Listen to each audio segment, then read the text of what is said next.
Thanks for having me.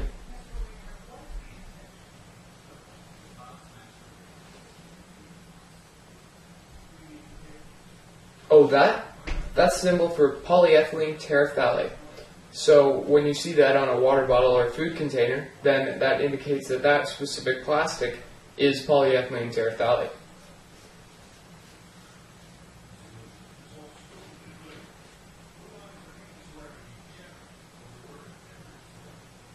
Well, this material is used in many different applications because it has many different properties. So first of all, it's clear and tough and easily moldable, which makes it versatile and usable in tons of different scenarios. As well, it doesn't leak chemicals easily. So if you have water in it, the chemicals won't leak into the water unless you constantly use the water bottle or whatever is containing the water. And another thing is it's non-permeable to water, carbon dioxide, and oxygen.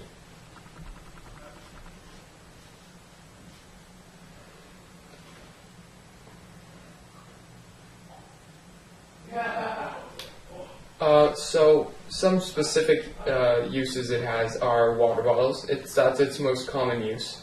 And when water is inside of it, it can't get out because of the non-permeable structure. And as well, the plastic doesn't leak any chemicals into the water. So this keeps your drinking water safe.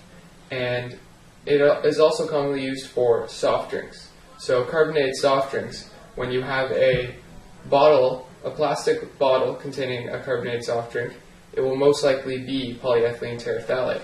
This is because polyethylene terephthalate is non-permeable to carbon dioxide, which keeps the drink from fizzing out. So when you pop it, it still has that satisfying fizz sound. As well, it's used in cosmetics because of the easily moldable and strong structure, and to hold household cleaners because the household cleaner chemicals can't escape the bottle and hold it and keep it strong, and the plastic won't break.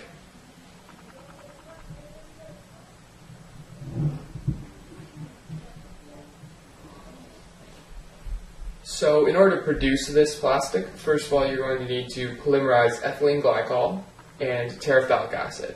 So in order to produce polyethylene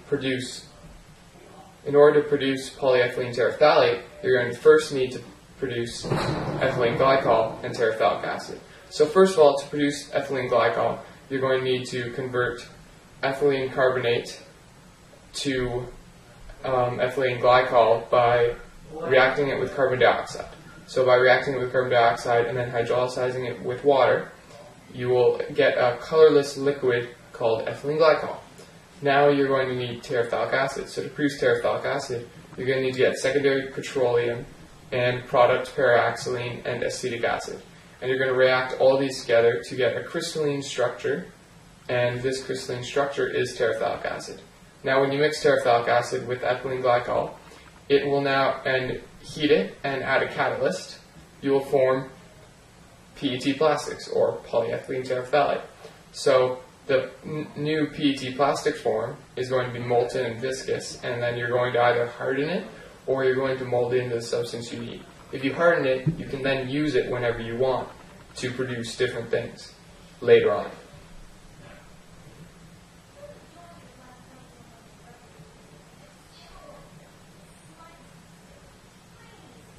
So the way that they recycle PET plastics is first they're going to collect all the plastics they have, and they're going to sort out all the ones with this symbol that are PET plastics. And they're going to sort them all out into one collection, and then they're going to ship them out to a materials recovery facility. And here the recycling process begins. So PET plastics are then sorted and grinded into a dirty regrind, and this dirty regrind is processed into a form usable for converters. So these converters are going to take the dirty flakes and put them through a series of sorting stages and machines. So first you're going to have an air filter, and the air filter is going to remove the lighter, the labels and the lighter materials, and it's going to blow them off of the plastics.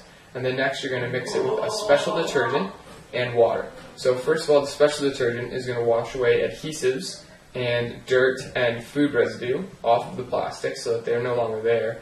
And also, you're going to put it in water so that all the PET plastics sink to the bottom. When the PET plastics sink to the bottom, most other plastics will float. So that will cause a separation between other plastics and the PET plastics. And then finally, you're going to dry it out. And then you're going to put it through an electrostatic separator. And this electrostatic separator will finally remove aluminum and other metals that are commonly packaged with PET plastics.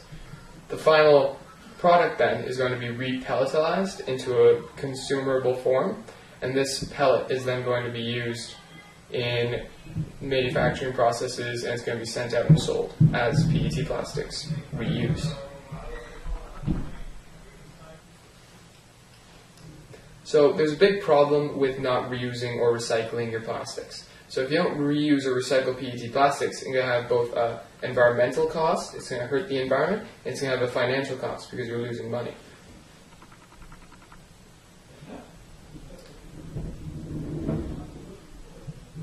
Some specifics on this would be some statistics like for every 50 cents of tap water you spend, there's an estimated $1,400 you would have had to spend on bottled water. As well, you're going to have to spend, which puts us at over a 1,000 times increase in price. So it's an intense increase in price, and it's in the end, it's not worth it. As well, now, right about now, there's about an estimated 23% of PET plastics actually getting recycled. So if only 23% of these plastics are getting recycled, then that's going to be damaging the environment with 77% of them, and you're going to lose 77% of that profit. So there's an estimated loss last year of $1 billion in profit off of these plastics because we didn't recycle all the 77%. As well, the environmental impact. So the environmental impact would be that PET plastics don't biodegrade, they photodegrade. So the difference here would be that if something biodegrades, it's going to decompose and it's going to not harm the environment. Whereas these photodegrading PET plastics are going to break into smaller fragments and spread toxins throughout soil, throughout the water, and then animals are going to eat them, and then we're going to eat the animals. So in the end, we're poisoning ourselves just by not recycling or reusing water bottles. So one of the things is, what you can do is you can get a metal water bottle or a harder plastic water bottle that you can reuse, and you can reuse that one instead of buying more and more water bottles, spending more and more money, and having a more and more negative impact on the environment. Another great thing you can do if you don't find yourself doing that is make sure you recycle all of your water bottles, all of your PET plastic food containers, all of your plastics that are not reused and you just throw them out afterwards. Make sure that they go into the recycling. Otherwise, you're going to be costing the government and you're going to be costing the environment. I don't know what the government's doing per se, but I do know some statistics. For example, in 2014, Toronto cleaned up 32.1% of the waste that they cleaned up off the streets was PET plastics. So that just speaks volumes of how much, even in Canada, we're just polluting more and more PET plastics and more plastics, and it's having a negative effect on the environment, and we're wasting the government's money, and it's damaging the economy and nature itself. So what we should do is try to fight this and make sure that we recycle everything that we use. I do, however, have a contact that I could see if I can find later, and if I do, I'll show you.